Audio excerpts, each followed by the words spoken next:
नमस्कार दोस्तों, आपका स्वागत है आपके अपने YouTube channel Vidhi judicial academy में। मेरा नाम है Vijender Verma and I am the director founder of the Vidhi judicial academy. We provide coaching for the judicial services exams and through this video we are trying to reach out you to provide you full professional exam oriented coaching for the judicial services and that is free of cost। and ये जो lecture होगा Hindu marriage act का, ये एक video में नहीं आ पाएगा, तो ये पार्ट्स में होगा। तो आप इस लेक्चर के यानी कि सेक्शन 5 7 के सभी पार्ट्स को देख।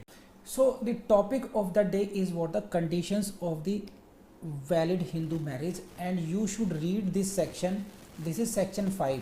तो सेक्शन 5 को आपको पढ़ना चाहिए सेक्शन 7 के साथ। Section 5 should be read with section 7 and then you will have to read section 11, 17 and 18। These four sections 7, 11, 17 and 18 should be read with the section 5. Then you will get the overall concept clarity and what is all about the Hindu Marriage Act। क्या कहा मैंने आपको? Section 5, section 7, section 11, 17 and 18, इन सभी sections को जो आप पढ़ेंगे along with the case laws, then you will get the required clarity over this concept। तो हम लोग वैसे ही पढ़ने वाले हैं, तो please go to section 5 and before that also please note down that what this topic is very important for your prelims, but most importantly it is very important for your mains. Hindu marriage act is more important for your mains. तो मैं हमेशा suggest करता हूं कि you should prepare this act mainly for the mains examinations. मुख्य रूप से आपको उसको मेंस के लिए करना चाहिए and this is very important for Haryana. Haryana में हिंदू लॉ का जो पेपर है, जो सिविल लॉ सेकंड पेपर है, उसमें जो मेन पार्ट है वो हिंदू लॉ का है। हिंदू लॉ में अबाउट 120 मार्क्स तक का हिंदू लॉ आता है आउट ऑफ 200। जो सिविल लॉ सेकंड का जो पेपर है आपका, उसमें ये है आपका 200 मार्क्स का, और उसमें से 120 मार्क्स का आएगा हिंदू लॉ, लगभग कभी 110 का, कभी 100 नंबर का। लेकिन इसमें with in that Hindu marriage act about 50 marks तक का, तो 50 नंबर तक का आपका हिंदू मैरिज एक्ट आता है। तो आप समझ लीजिए, और with in that Hindu marriage act केवल 5 और 6 सेक्शंस ऐसे हैं जहां से मेंस का क्वेश्चन बनता है। तो कितना इंपॉर्टेंट है ये सेक्शन 5, इसलिए बहुत इंपॉर्टेंट है। इसकी जो सब क्लॉजेज है, 5 सब क्लॉजेज हैं, उनमें से हर जगह से आपको मेंस का क्वेश्चन बन सकता है। तो मैं क्यों बता रहा हूँ आपको? इसलिए कि आपको ये समझ में आए कि आपको इस एक्ट को कैसे पढ़ना है। तो प्रीलिम्स के तो आएंगे ही क्वेश्चंस, लेकिन आपको ये ध्यान रखना है कि ये जो टॉपिक है section 5, that is very very important for your mains examinations. And when I say some topic is very important for your mains, जब कोई टॉपिक आपके मेंस के लिए इंपॉर्टेंट हो जाता है, then what is the next step, what is the requirement? Requirement is what कि आपको उस सेक्शन को वर्बेटम रटना है। फिर देन एक बार अंडरस्टैंडिंग बन जाए, then you are required to write down it everywhere. बार बार लिख करके देखिए कि whether you are able to write the 5 sub clauses or not, then you will see the very good marks in your mains examinations. तो please ध्यान रखिएगा इस बात का कि आपको सेक्शन 5 को कैसे पढ़ना है। तो now please go to the bare act language and see the board. This is A marriage may be solemnized between two Hindus. A marriage may be solemnized between any two Hindus. Please underline this line, any two Hindus. Any two Hindus if the following conditions are fulfilled. दो हिंदुओं में एक valid Hindu marriage solemnise हो सकती है जब निम्नलिखित conditions को फुलफिल किया जाए। What are those? Neither party has a spouse living, neither party has a spouse living at the time of the marriage. This is the first condition.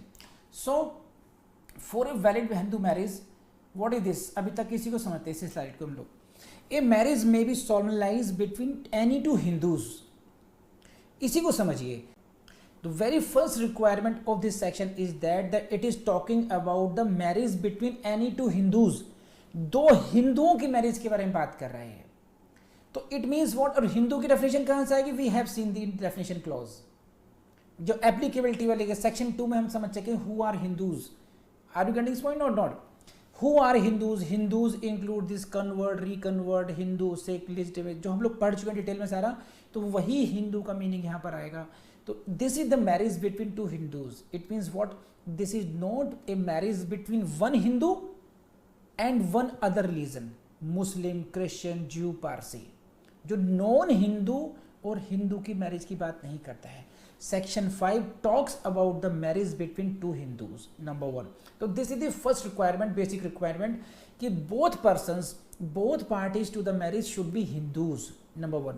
Number 2 आगे क्या है कि the following conditions are there. Number 1, इसे आप कह सकते हैं monogamy, neither party has a spouse, neither party has a spouse living at the time of marriage. And यहीं पर थोड़ा सा टेक्निकलिटी है, लैंग्वेज को राइट करते हुए मेंस में ध्यान रखना कि कोई भी पार्टी, यानी कि अब जो हस्बैंड है, वाइफ है, या पुरुष है, स्त्री है, जो भी has a spouse living at the time of marriage, कि जब विवाह हुआ, जब विवाह हो रहा था उस समय उस व्यक्ति का, क्या वो वर है, ब्राइड है, ब्राइड ग्रूम है, उसका कोई जीवित जीवन साथी नहीं था, स्पाउस नहीं था। समझे?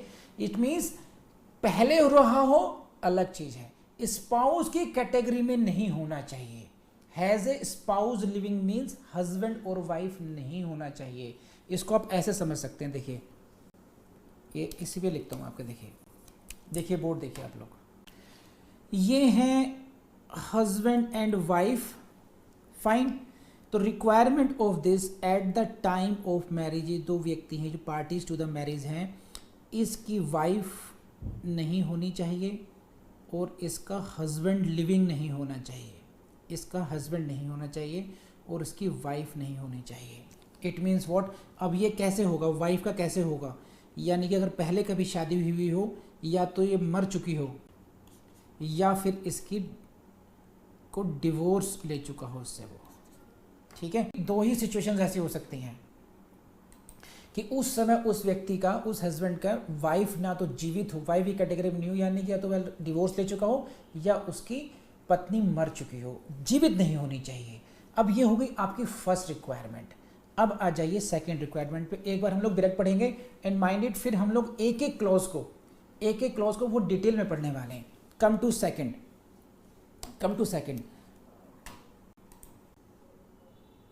at the time of the marriage neither party is incapable of giving a valid consent to it. Please say this, underline कर लीजिए, giving a valid consent to it in consequence of unsoundness of mind। यहाँ पर देखिए आप, ये second clause है, इसके 3 part मिलेंगे आपको, A, B and then you will see the C part, ठीक, C पार्ट। तो A, B और C आपको मिलेगा यहाँ पर ये। तो A में क्या है, incapable, neither party is incapable of giving a valid consent in consequence of unsoundness of mind, ये वाला समझ लीजिए।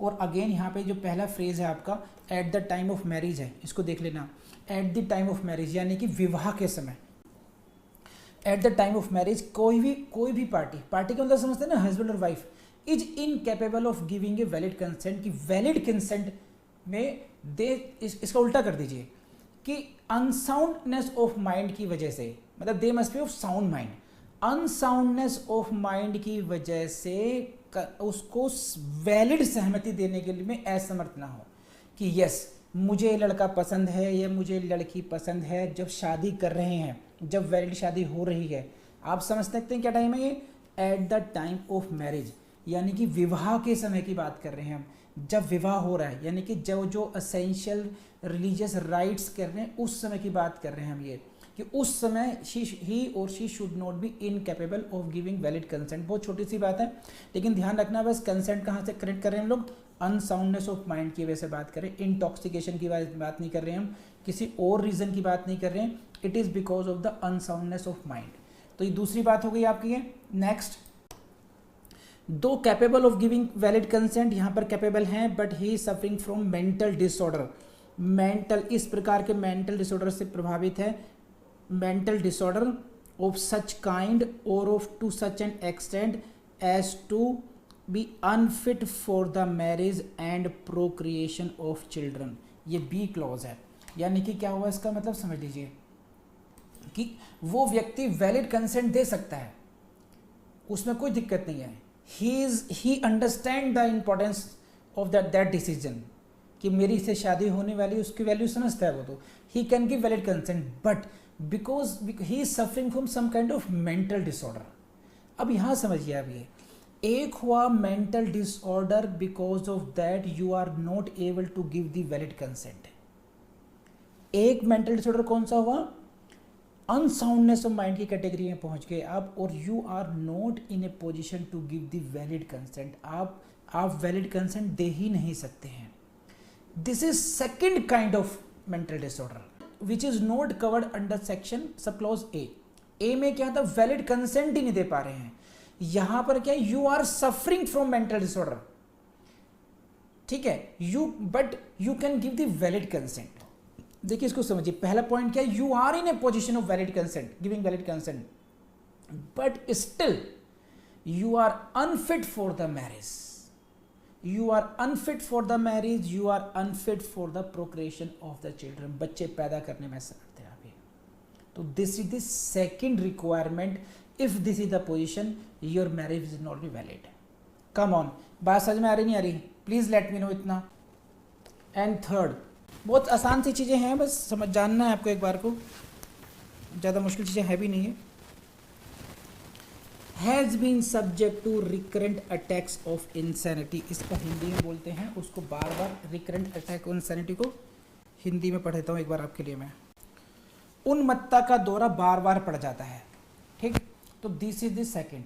तो प्लीज़ मैं आपको फिर कहूँगा कि आपको ये सेकेंड क्लॉज की ABC को रटना पड़ेगा आपको ये। तो इसी में बात करते हैं आप, क्योंकि फर्स्ट होगी नीदर पार्टी हैज ए स्पूस, यानी कि स्पाउस नहीं होना चाहिए, it's a condition of monogamy, यानी कि एक विवाह ही परमिट करता है हिंदू लॉ, दो विवाह परमिट नहीं करता है। और सेकंड कंडीशन आ गई आपकी रिलेटिंग टू द कंसेंट। लेकिन इसमें ध्यान रखना, कई बार बच्चे कन्फ्यूज़ होते हैं। कन्फ्यूज़ क्या करते हैं, वो केवल उनके दिमाग में एक ही पॉइंट रहता है कि it is related to the consent only, तो it is not related to the. देखिए ये जो है ये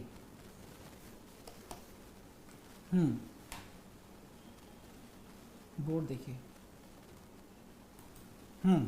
इसमें ये जो वैलिड कंसेंट वाला है, this is only the A part. Second वाले में जो है, ये सेकंड जो पॉइंट है, इसमें आप देखो ए पार्ट है, बी पार्ट है एंड सी पार्ट है। There are 3 parts. तो B part is, A part is relating to the valid consent, B part is related to what, is related to the unfit for, उसके लिए fit, whether fit for marriage है या नहीं है उसके लिए है। And C is what, C is related to only what, recurrent attacks of insanity. Are you getting this point? So never forget this point. मैंने कई बार देखा है कि जस्ट वो सेकेंड पॉइंट के स्टूडेंट हैं, वो केवल वैलिड कंसेंट तक लिमिट करते हैं। केवल वैलिड कंसेंट तक लिमिट नहीं है, A is regarding valid consent, second is regarding fit for marriage and procreation of children, and third whether recurrent attacks हो रहे हैं नहीं हो रहे, दौरे हो रहे नहीं, और insanity के दौरे तो नहीं पड़ते बार बार। तो तीनों ही अपने आप में 3 अलग अलग कंडीशंस हैं इसमें। प्लीज़ लेट मी नो उनका डिफरेंस समझ में आया आपको, A और B और C का समझ में आया या नहीं आया? कम ऑन, थर्ड पॉइंट पर आ जाते हैं। Third is what, very simple for you. Bridegroom has completed the age of 20 years, P4 prelims लगाइए, and the bride the age of 18 years at the time of marriage. ये इनकी as के related आ गई है, 21 साल और 18 साल। लड़के की उम्र 21 साल हो जानी चाहिए, लड़की की उम्र 18 साल होनी चाहिए, ये थर्ड कंडीशन है। अब ये समझ लीजिए, देखिए इसको समझिए आप। ये जो फोर्थ कंडीशन है, इसमें शशांक कुछ टेक्निकलिटी है, इसको समझिए इसी तरीके से। The parties are not within the degrees of prohibited relationship. This is the fourth condition. ये चौथी शर्त है। This is the fourth condition for the valid marriage. अगर आप किसी कन्या के साथ वैलिड मैरिज करना चाहते हैं तो ये एक एसेंशियल रिक्वायरमेंट है कि you should not be with in the prohibited degree of relationship. और इससे बहुत लेंदी लेक्चर हो चुका है तो उस पर बात नहीं करेंगे हम। लेकिन क्वेश्चन यहाँ पर ये है, क्वेश्चन यहाँ पे जैसे चाची से नहीं करेंगे, बहन से नहीं करेंगे, कज़न से नहीं करेंगे, सारे प्रॉपर डिग्री में मेंशन कर चुके हैं हम लोग। लेकिन ये जो खास बात है उसमें एक रिलेशन था भाभी का, भाभी से नहीं करेंगे आप, यानी कि भाई की वाइफ से नहीं करेंगे आप। then you should understand this, you should divide this sub clause into two parts. There are basically two parts of this, keep it in mind. See this, इसको आपको ऐसे पढ़ना चाहिए, note with in the degrees of prohibited relationship, और second है ये unless the custom or uses governing each of them permits of a marriage between the two.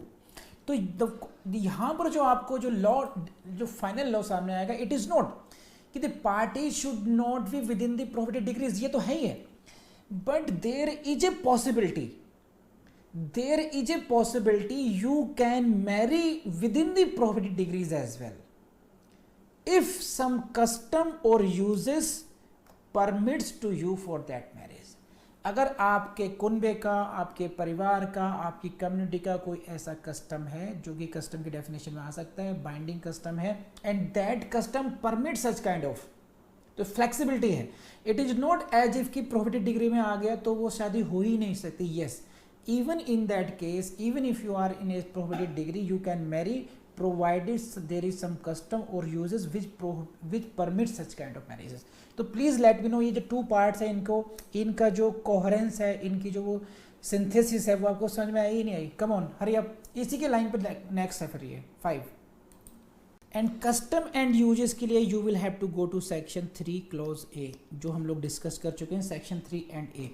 So if the customs as per section 3a permits for the marriage, customs and uses that was the uniformly consistently followed, has gained the binding force, not unreasonable, not opposed to public policy, all अगर ingredients fulfill हो रहे हैं और वो ऐसा custom और uses permit करता है, then even a marriage in prohibited degree can be solemnized. And same thing is in the case of sapindas as well. This is sapindas. Again you will have to see there are two parts. The parties are not sapindas of each other, ये एक पहला part है, और second part है वही same explanation, unless the custom or uses governing each of them permits of a marriage between the two. वही बात है, सेम रूल जो प्रोहिबिटेड डिग्री में है और सपिंडाज में है, दोनों में ही सेम रूल को फॉलो कर रहे हैं आप, कि आप सपिंडाज में ही मैरिज नहीं कर सकते हैं, लेकिन कर सकते हैं, कब कर सकते हैं? When the some custom or usages permits for that. तो this was the bare act reading and understanding of section 5। पर ये इतना सिंपल नहीं है जितना हमने देखा है इसमें, क्योंकि कहाँ कहाँ फंसते हैं देखिए, है क्या, पूरा जितना आप देखेंगे झगड़े है ना, जैसे बहुत आम उसमें कहते हैं, आम भाषा में कह लीजिए या एक रॉ लैंग्वेज में कह लीजिए कि जितने भी झगड़े हैं उसमें क्या है, उसकी जो मूल में होगा जर, जोरू और एक और है, 3 रूट कॉज बताते हैं। तो तीनों केस होते हैं। क्या हुआ, धन के लिए आप देखेंगे सिविल, अगर आप जाएंगे कोर्ट्स में जाएंगे, किससे जाएंगे, there must be dispute regarding monetary transactions हो गया, फिर हो गया वाइफ से रिलेटेड मैटर से हो गया, है ना, और थर्ड हो गया आपका प्रॉपर्टी। तो ये सारे क्या हैं, basically these are the civil matters, civil disputes which are taken care by the civil law, main matters यहीं पर है। तो इन हर क्लॉज से, इसके हर क्लॉज को देखिए, जैसे रवि है, रवि मानेगा थोड़ी, अब रवि मानेगा नहीं, Ravi had understood all the 5 clauses. इसके साथ चलिए और पढ़ लेते हैं 5 क्लॉजेस के साथ सेक्शन 7 पढ़ते हैं, जैसे मैंने कहा था आपको, ये रहा section 7 ceremonies for a Hindu marriage, इसको और देख लेते हैं, देन ज़्यादा अच्छे समझ पाएंगे हम लोग, अब आपको मज़ा आएगा इस क्लास में। This is what section 7, first question in your prelims from the heading itself, which section deals with the ceremonies for a Hindu marriage, ध्यान रखिएगा। आगे बढ़ते हैं, a Hindu marriage it means what, section 5 की जो बात कर रहे हैं, Hindu marriage may be solemnize in accordance with customary rites and ceremonies of either party there to please market, customary rites and ceremonies of either party there to, and a Hindu marriage may be solemnized in accordance with the customary rites and ceremonies of either party। either party को आप बहुत अच्छे तरीके से underline कर लीजिए, either party क्या है ये, कि जो हिंदू मैरिज का सॉल्यूशन क्या है. Now you have the capacity according to age, you have no other spouse, और सारी बातें जो पांच की पांच, you are not stupendous, you are not within the prohibited degree, age bar is not there, and you are capable of giving valid consent, you are not suffering from any recurrence insanity attacks, you are well capable of procreation of children and fit for marriage. वो सारी शर्तें आप पूरी करते हैं. Then comes की साहब शादी की जो सेरेमनीज हैं वो कैसे पूरी होंगी वो, एंड दैट इज सेक्शन 7. तो that is why I said you in the beginning that section 5 should be read with section 7. ये बहुत कॉम्प्लिकेटेड होने वाला है. क्यों होने वाला है समझिए इसको, कि ये कह रहे हैं कि कैसे सॉल्वलाइज करेंगे. जैसे मान लीजिए ये हुए हमारे एडवोकेट रवि वर्मा, और ये कौन है, ये सब जानते हैं सुरभि को, सुरभि मैडम है. ठीक है, अब सुरभि कह रही कि बात सब ठीक है, मेरे पिताजी तैयार है शादी करने के लिए, लेकिन बात एक ही है बस, शादी जो होगी हमारे कस्टम के हिसाब से होगी. सुरभि कह रही है this marriage should be solemnize as per our customs and ceremonies. क्यों? क्योंकि ये है ना 2 स्टेट फिल्म आई थी, साउथ इंडिया नॉर्थ इंडिया वाला मामला चल रहा है यहाँ पर अभी. तो साउथ इंडिया के कुछ कस्टम्स राइट्स यहाँ से अलग हैं, नॉर्थ इंडिया के अलग हैं.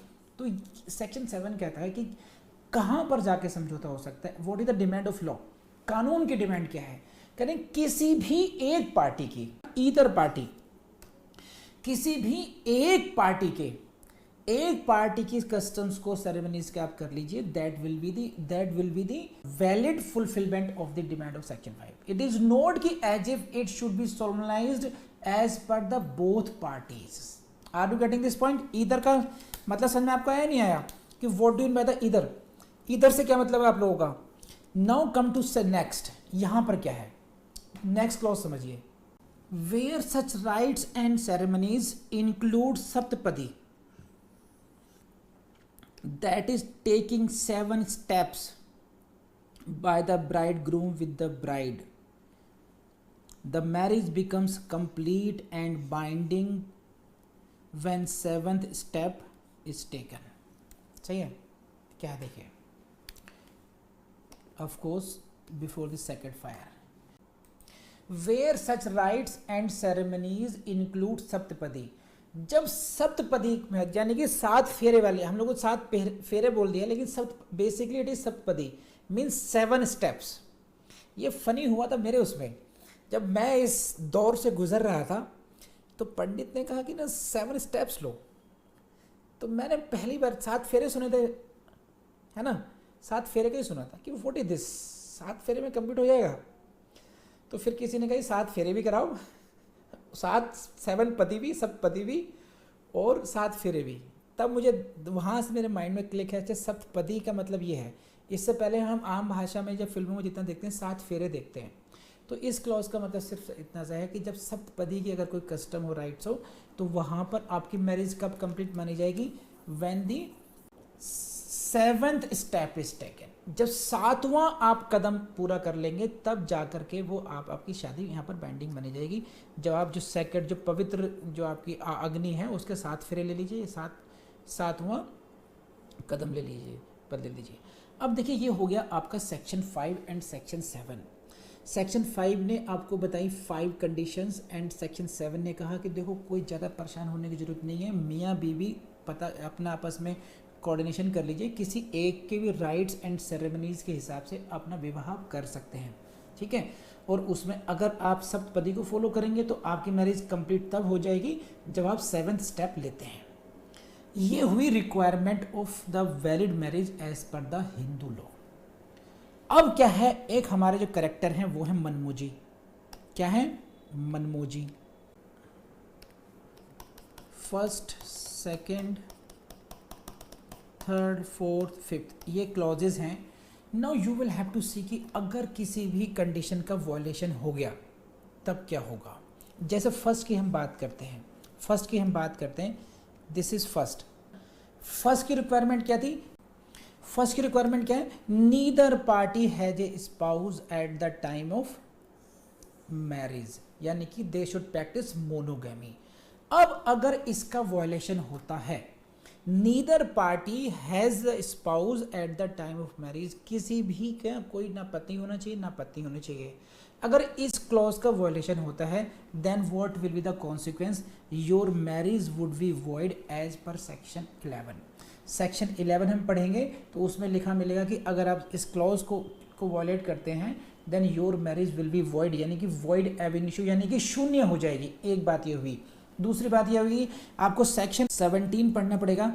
वो कहते हैं कि अगर आप इस क्लॉज को वॉयलेट करते हैं then it will be punishable, आपको दंड भी मिलेगा और फिर आपको ले जाएंगे सेक्शन 494 495 आईपीसी में, यानी कि बाइगैमी के लिए आपको पनिशमेंट वहां पे अलग से मिलेगा। तो these are the consequences, these are the consequences of this. Main यहाँ पर कि your marriage will be void ab initio, second marriage यानी कि second marriage will be void ab initio and that will be the punishable as per the bigamy. अब यहीं पर बहुत सारे जर जोरू जमीन के मामले खड़े हो जाते हैं। कैसे खड़े होते हैं इसे मैं आपको समझाता हूँ एक कहानी, फिर आप शायद इंटरेस्ट लेंगे उसमें। ये है भाई साहब मनमोजी, है ना, इनकी शादी एक बार हो चुकी है W1, दूसरी शादी कर बैठे ये W2। Now this is the case of bigamy. what efforts can he make to avoid his punishment? He can convert to other religion, मुस्लिम बन सकता है जहां पर आपको 4 वाइफ्स की परमिशन मिलती है। एक कंडीशन ये कन्वर्जन हुआ टू इवेट दैट पनिशमेंट। ये भी हो सकता है जो सेकंड मैरिज है मैं कहूँ अच्छा मतलब मैंने पनिशमेंट भी बचाया और लड़की से भी बचा, W2 से भी बचा, कि वो सारे काम किए जिससे कि W2 को ये एहसास हो जाए, she gets an impression that she is wife, legally wedded wife of this MM Manmauji. But इसने पर्पजली सेक्शन 7 का वॉलेशन किया। सेक्शन 7 का violation what I am saying कि रिलीजियस राइट्स और कस्टमरी राइट्स के हिसाब से शादी नहीं हुई, तो जब सेकंड मैरिज वैलिड ही नहीं होगी तो बाइगैमी आएगी ही नहीं। आप समझ रहे हैं आप? तो या तो मैंने कन्वर्जन कर जाऊं या किसी तरीके से ये प्रूव कर दूं मैंने सेकंड मैरिज तो सब वैलिड ही नहीं है। और फिर एक क्वेश्चन आता है W2 के, अगर भैया बबुआ और बबली हो गए यानी कि सन और डॉटर बच्चे भी हो गए, देन क्या होगा? उन बच्चों का लेजिटिमेट होंगे इलेजिटिमेट होंगे। और फिर इस वाइफ को अगर मनमोजी चले गए स्वर्ग सिधार गए तो भैया इनकी प्रॉपर्टी किसको जाएगी? W1 को जाएगी, W2 को जाएगी, बच्चे तो ये भी पाल रही है। तो आप समझ रहे हैं कितना कॉम्प्लिकेटेड हो सकता है। there will be the disputes regarding the inheritance of the property, there will be the dispute regarding the maintenance by the husband of the second wife, okay, property के dispute बच्चों के लिए भी हो सकते हैं। तो all complicated issues may arise from that, there may be the criminal proceedings against any of them, ये भी हो सकता है जो बाइगैमी में आ रहा होगा। तो there can be several consequences of that.